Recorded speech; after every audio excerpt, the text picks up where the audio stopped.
अस्सलाम वालेकुम सर। नारे तकबीर, अल्लाहू अकबर, पाकिस्तान जिंदाबाद, पाक फौज जिंदाबाद, एफसी बलोचिस्तान नॉर्थ जिंदाबाद।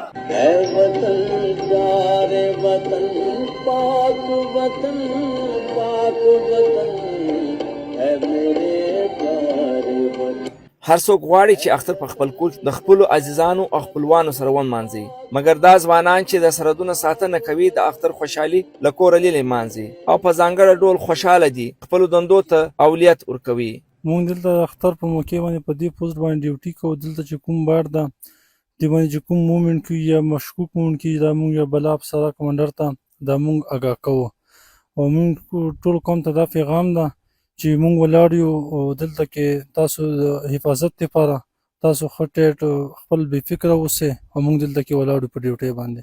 د اف سی بلوچستان نارت دغه ځوانان د خپلو کورو څخه په زرګونو میل لرې اختر مانځي. وایي چې اختر یقینا د خوشحالي موقع ده، خو د وطن دفاع یوازې رو نه بلکې خپل ژوند د لاس ورکولو تقاضا کوي او د دې لپاره د زړه غوښتنې قربانیانې هم دی ورکوي. زموږ سرتېري د ملت د خوشحالۍ لپاره قربانیانې ورکوي. موږ د اختر موقع باندې اول چې سهار پاسو سهار المنځ وکړو، د سهار منځ نه بعد خپل د عید المنځ تیاری وکړو.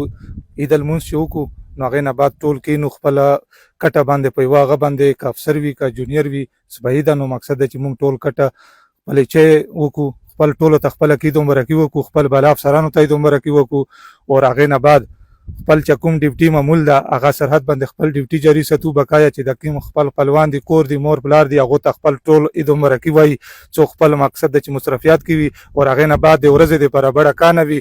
مونږ مقصد ده چې روټین نه هټ کر یو سیسټم جوړ کړی، یا غوښه یا چول یا دغه رقم د ځوانانو دپاره چې کوم هغوی نو بډه کانه وي، نو دغسې مصروفیات کې موږ ورځ تېره شي.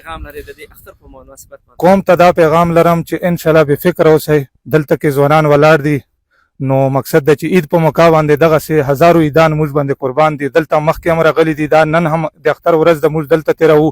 نو قوم ته دا پیغام ورکوم چې بې فکره اوسئ، هېڅ قسم ته د تشویش یا د هغه ضرورت نشته. خپل بې فکره سره خپل عیدان ونووئ. نو دلته کې ډېر ځوانان د مور پلار د ځوانان دلته ولاړ دي چې هغه عید په موقع باندې هم دلته کې ولاړ دي خپل سرحد د قوم د حفاظت لپاره. د اف سی بلوچستان نارت دغه سرتېري وایي چې د اختر په مناسبت خپلو افسرانو څخه د مبارکۍ ترلاسه کولو خوشحالي دوی له ډېرې اندوشو له ساتي. د اختر په ورځ خپلو کورونو څخه د لرې کېدو پښیماني نه لري، بلکې د هېواد او د ملت ساتنه د اختر ویاړ او سرچینه ګڼي.